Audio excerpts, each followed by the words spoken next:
کفر سے بھی زیادہ اللہ کے غضب کو جو چیز بھڑکاتی ہے وہ نفاق ہے، منافق ہونا، آپ کا عمل کچھ ہو اور آپ کا قول کچھ ہو۔ اللہ تعالیٰ قرآن میں فرماتا ہے ان المنافقین فی الدرک الاسفل من النار، بے شک منافقین آگ کے سب سے نچلے طبقے میں ہوں گے، جہنم کا جو سب سے نچلا طبقہ ہوگا اس کے اندر ہیں منافقین۔ ایسا کیوں ہے؟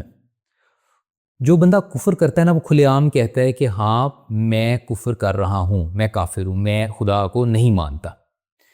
اس کے برعکس جو منافق ہے نا وہ زبان سے تو کہتا ہے کہ ہاں میں خدا کو مانتا ہوں، لیکن جب عمل کی باری آتی ہے تو اس کا عمل کچھ اور ہوتا ہے۔ آپ اپنے آپ کو بھی دیکھیں، جو بندہ آپ سے کھلم کھلا دشمنی کر رہا ہے وہ شاید آپ کو اتنا برا نہ لگتا ہو جتنا وہ شخص برا لگے گا جو آپ کا دوست آپ کے منہ پہ بنتا ہے لیکن کسی اور کے پاس جا کے اس کا دوست بن جاتا ہے۔ تو یہ جو قول اور فعل کا تضاد ہے نا یہ ہوتا ہے نفاق، کہ آپ کے زبان پہ کچھ اور ہے، اصل میں آپ کا عمل کچھ اور ہے۔ اور قرآن میں اللہ یہ بھی کہتا ہے کہ بہت سارے منافق جو ہیں ان کو شعور ہی نہیں ہے کہ وہ منافقین ہیں۔ اب یہ منافقین ہیں کون جن کو شعور نہیں ہے؟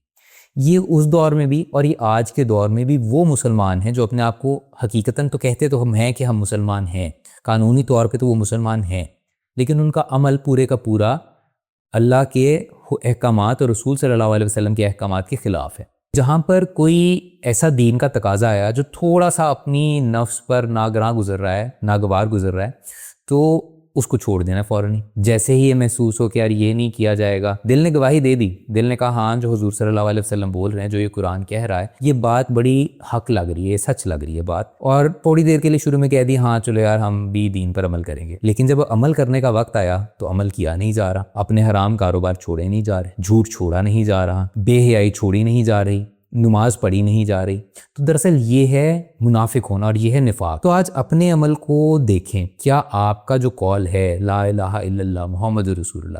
اس کے بعد کیا آپ کا عمل وہ ہے جو اس کلمے کو پڑھنے کے بعد جو اللہ پہ ایمان کے بعد ہونا چاہیے؟ کیا آپ 5 وقت کی نماز پڑھتے ہیں؟ کیا آپ جھوٹ چھوڑتے ہیں؟ کیا آپ حرام سے پیچھے ہٹتے ہیں؟ کیا آپ زنا سے دور جاتے ہیں؟ کیا آپ بے حیائی کو چھوڑتے ہیں؟ اگر یہ سارے آپ کے اعمال نہیں ہیں تو آپ کیا اعمال آپ کے قول سے مختلف ہیں۔ اب نفاق جو ہے اس کی وجہ زیادہ تر یہی ہوتی ہے کہ حب دنیا ہوتا ہے انسان کے دل میں، انسان کو اپنی جان بڑی پیاری ہے، وہ جہاد پہ نہیں جائے گا، کہتا تو ہے کہ میں اللہ کے لیے حاضر ہوں، لیکن جب جہاد کی باری آئے گی تو کہے گا کہ نہیں یار یہ مجبوری ہے، وہ مجبوری ہے، جہاد سے تھوڑا سا باہر نکل کر آئیں، دنیا مال بہت ہے، محبوب ہے، حب دنیا بہت زیادہ ہے، یار اللہ پر یقین تو ہے میرا، لیکن میں کاروبار میں جھوٹ بولنا اگر چھوڑ دوں گا تو میرا تو سارا منافع ختم ہو جائے گا، تو میں پیسے کہاں سے کماؤں گا؟ تو یہ ہے نفاق، یہ ہے قول اور فعل میں تضاد ہونا۔ اور ایک بڑی ہی اہم بات اس کے ضمن میں یہ ہے کہ اللہ نے قرآن میں کہیں پر بھی یا ایھا الذین نافقوا نہیں کہا، منافقین کو جہاں پر بھی اللہ نے ایڈریس کیا ہے یا ایھا الذین آمنوا سے ایڈریس کیا ہے، اور اس کی وجہ یہ ہے کہ دعوے دار تو ایمان کے منافق بھی ہوتے ہیں، منافق بھی یہی کہتے ہیں اور کئی دفعہ ان کو لگتا بھی یہی ہے کہ ہم جو ہیں وہ ایمان والے ہی ہیں، ہم مسلمان ہی ہیں، حقیقتاً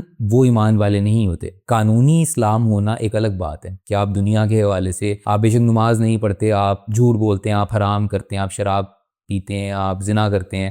پھر بھی اگر آپ نے کہا ہے لا الہ الا اللہ محمد رسول اللہ تو آپ قانوناً مسلمان ہیں، آپ پہ کوئی یہ نہیں آپ کو کہہ سکتا کہ آپ کافر ہیں، لیکن اللہ جانتا ہے کہ آپ کے دل میں کیا ہے اور آپ کے اعمال میں کیا ہے، اور دنیا کا فیصلہ جو ہے وہ اس پہ ہونا ہے جو قانونی ہے، جو آپ نے اسلام قبول کر لیا، لیکن آخرت کا فیصلہ ہونا ہے آپ کے دل کے ایمان پر، آپ کے حقیقی ایمان پر، آپ کے اعمال کے ایمان پر۔